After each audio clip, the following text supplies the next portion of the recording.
Hi guys, it's Ariana. Welcome back to my channel. So for tonight's video, we're going to be reading some more scary stories. As per usual, I have my wicked candle in here, making the whole room smell like a caramel apple. So I'm very sorry that I've been gone for full-length videos for like the past 2 weeks. I have been in the process of buying my first home with my fiance, and it has been a very stressful couple of weeks. I have not had time to even do like TikToks or anything. So that's why I haven't been filming on TikTok or on YouTube or really anything. I haven't been putting out a whole lot of content because I have been way too busy. So I'm back and we are ready to read some spooky stories. So I do have some spooky stories saved here. This isn't going to be the longest video in the entire world because I do not have a whole lot of spooky stories to read. I need to go through my Reddit and I need to get approvals and find stories for you guys, but I'm gonna read the ones that I have currently saved. The first one that I'm gonna read is from the Spoopy Cjades section. It is from the Reddit author Kai X Reads, and it's titled SW in My Room plus Seeing Ghosts of People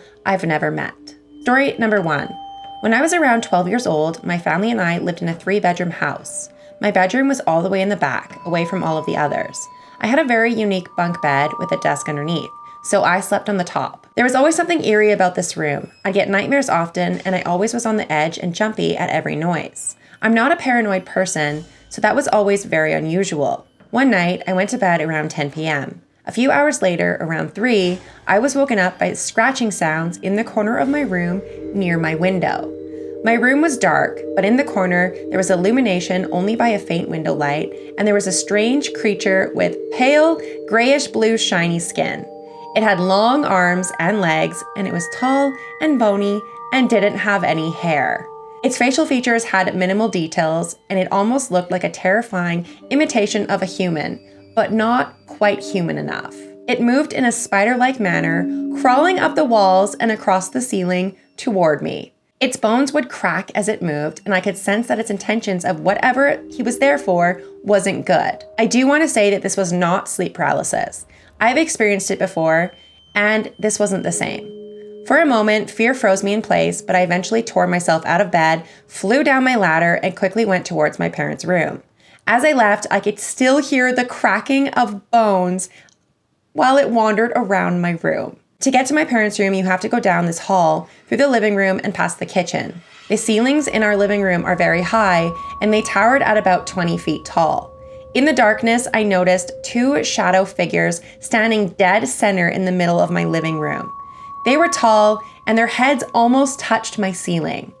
They were completely made of shadow, skinny, and giant. They had no distinguishable features. Despite my initial fear, their presence didn't give off any threatening or aggressive vibes, unlike the creature that was in my room. Slowly, admittedly still terrified, I cautiously passed them on my way to my parents' room. The creepiest part is that their heads turned a full 180 to watch me as I went by, but their bodies were frozen like statues. When I reached my mom's room, she brushed off the eerie encounter as a nightmare, but she kindly let me sleep in her bed for the night. Although I never quite figured out what those creatures were, I'm grateful that I never have to face them again. Story number 2. Following this into my teenage years, I had plenty of supernatural encounters, most of them being harmless spirits, angels, and those who have passed who were just communicating.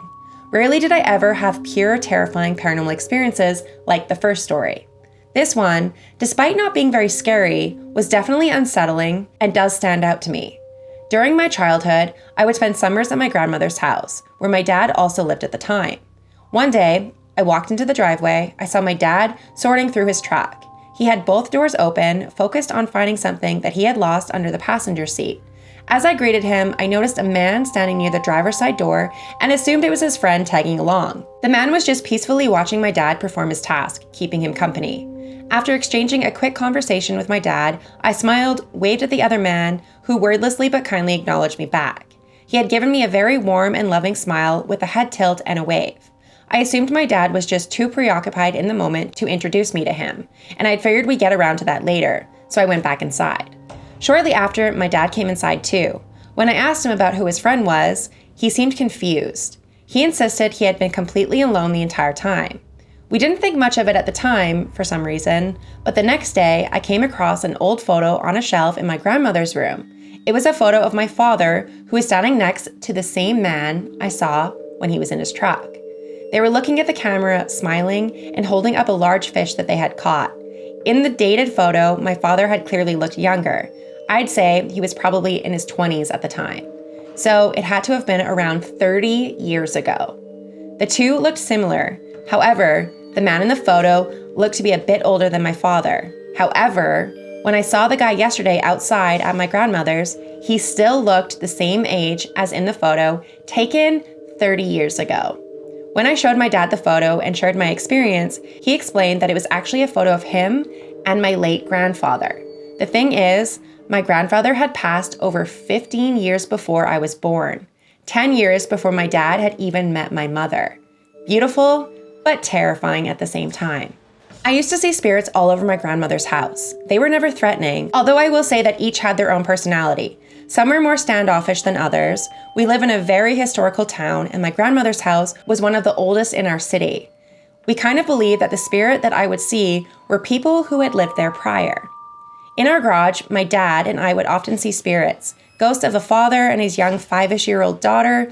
The male spirit would often seem protective of me, watching me if I ever went out the front alone, and at night, appearing if I was ever home alone. The male spirit would also like to mess with my dad's tools while my dad was working in the garage.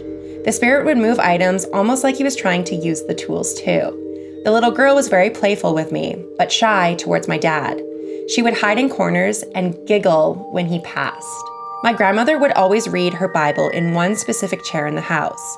At times, when my grandmother would read her Bible, a teenage girl dressed in old Victorian-style clothing would appear to be reading the Bible over her shoulder. She always seemed very pleasant.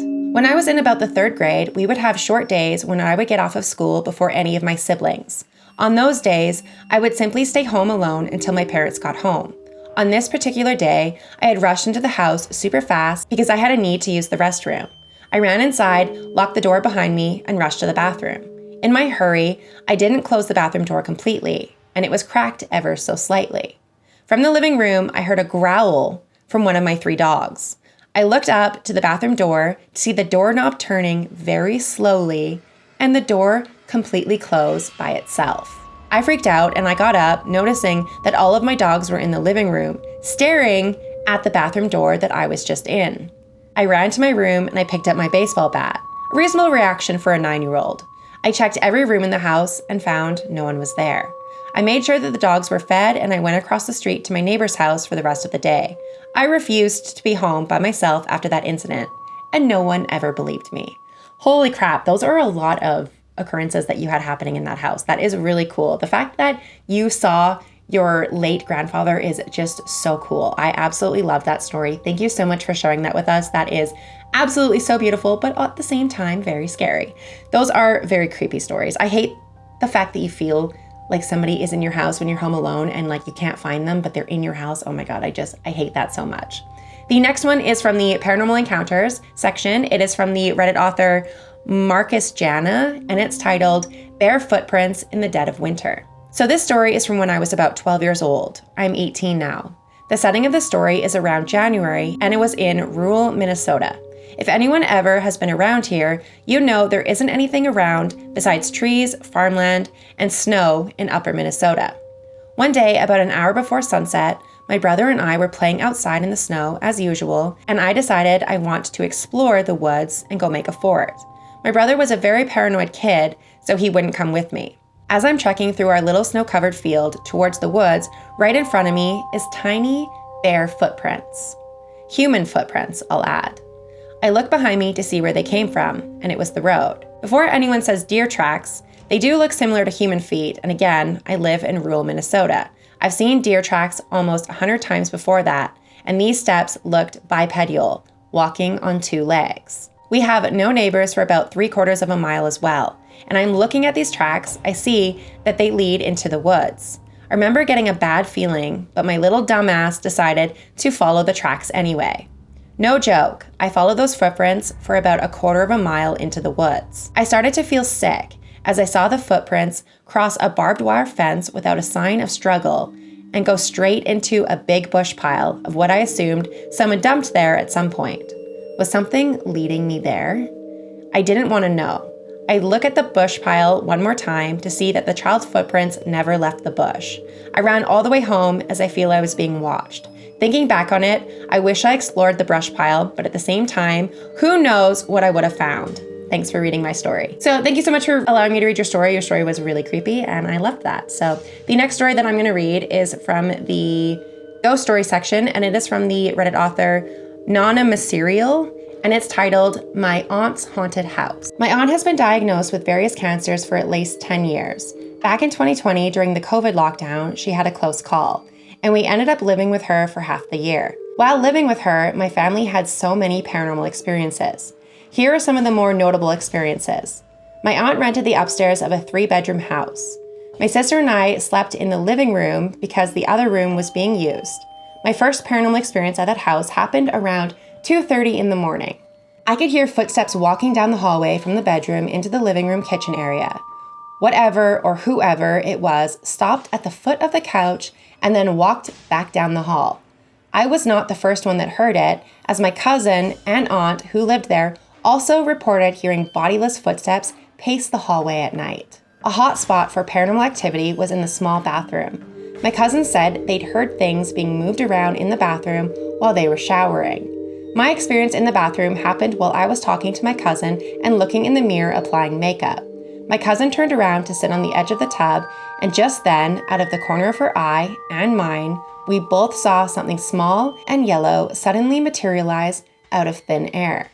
We saw my little sister's small Pokemon toy briefly floating into the air, then it suddenly looked like it was placed down perfectly on the ground at a super fast pace. When we told everyone what happened, my sister said that her Pokemon toy had been right next to her on the nightstand in her room the whole time. A couple of days later, my mom and I were sitting in a bedroom across the hall from the bathroom talking. She was putting on her shoes while I was looking down at my phone when she abruptly said, "Did you just see that?" We both saw a small black object the size of one of those small hard bouncy balls appear out of thin air. It looked as if it was thrown across the floor and rolled directly in front of our feet, then went under the bed that we were sitting on. My mom was recovering from knee surgery at the time, so she told me to quickly get down there and look under the bed to see if anything was there. I was too afraid that I could see something looking at me if I looked under the bed, so she got down and looked under, but said there was nothing there. Another experience I had occurred after a really long day of driving around to visit several family members in various cities. I was exhausted by the time that we got back to my aunt's that night, so I went straight to bed. Just as I was beginning to fall asleep, I suddenly heard a baby's cry. It sounded as if it was coming from the downstairs apartment, but the young couple below us didn't have any children. I asked my cousin and sister if they heard a baby crying, to which they looked at me with puzzled expressions and replied that they hadn't. I was surprised because the crying was very loud. The next morning when I told my aunt about the crying baby, she shared an experience they'd had earlier that year while they were leaving for a very early morning doctor appointment. Apparently, the night before the doctor's appointment, there was a snowstorm. When they opened the front door to leave, they noticed the bare footprints in the snow, the size of a child walking away from the house. My cousin followed them to the sidewalk where they disappeared without a trace. They noted that there were no footprints walking back to the house at all. Sorry, this is kind of long. I still have more stories like these that happened in this house. Let me know if anyone wants a part 2. So let me just go check to see if they've posted a part 2. If not, I will definitely keep checking. They have another story, but it's not about their house, it's about their work. So this one is titled, My Workplace is Haunted. I'm a cleaner at a therapist's office. Most of the time, the office feels fine, but something feels very off once in a while. Usually, I prefer not to work alone in the office. There are several rooms in the office that have been locked at all times when no one is used because they contain expensive laptops and other therapy equipments. My scariest encounter actually happened on the only day that I went to clean alone, and it was in the middle of the day.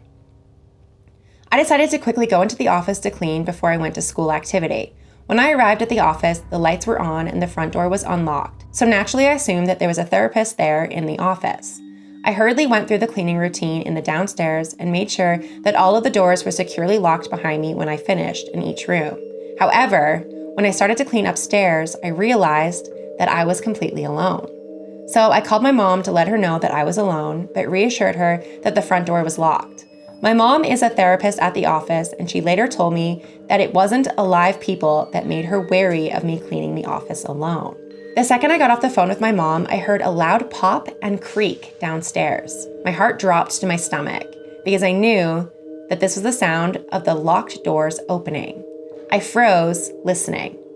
I quickly FaceTimed my mom so I could gather my courage that I needed to go downstairs to check out what was happening. When you walk down the stairs, there's a small landing, then once you get to it, you turn to the right and go down the rest of the stairs. The stairs leads to a room straight ahead and rooms to the left and right. The door directly in front of the stairs was now wide open. Needless to say, I was terrified. What if someone was there, or worse, what if no one was there? My mom was watching on the phone as I slowly walked into the room and looked around, and no one was there. My mom was about an hour away, so she told me to hurry and call a friend to go over to be with me as I cleaned the rest of the office. When I got upstairs, I called one of my friends and decided to just sit in the waiting room until they arrived. While I waited, I heard a loud, raspy breath, like someone slowly was exhaling just behind me at the top of the stairs. The instant I heard that, I jumped out of the chair and took off out of the building. When my friend showed up, we checked the whole office together just to make sure that no one was actually there, even though I knew no living person could have come through the front door without passing by me first. I have more ghostly experiences from working there, and so does my mom. If anyone would like a part 2, let me know. Oh my God, they have lots of stories. So I'm definitely going to wait for a part 2, and then I'll read both part 2s of their other stories because they don't have any updates at the moment. But this is where I'm going to end the video because we're at like the 20-minute mark. So I'm hoping this is long enough for you guys. It has been a while since I've read creepy stories, and it's been a while since I've read true creepy stories. So I do hope you guys enjoyed these creepy encounters. My voice is all raspy. I need to drink some water and go edit this and post this as soon as possible. So thank you so much for watching this video. If you guys have any creepy stories that you want to share with me, please feel free to reach out either over my Instagram or over my email, and I'll definitely read your guys' personalized stories if you guys have any that you want to share. If you guys made it to the end of the video, please leave me your favorite color in the form of emoji in my comment section. Leaving me a comment really does help boost my channel on the algorithm because YouTube, for some reason, doesn't like to promote my videos anymore. So leave me a comment if you guys made it to the end of the video. Like this video if you guys enjoyed it, and it does help. Again, it helps promote my video on the YouTube algorithm. And share it around if you guys absolutely can. Share it on Facebook, Instagram, wherever you guys feel I could benefit from you guys sharing it. That would help me so much. Thank you so much for watching, and I will see you guys at the next one. Bye.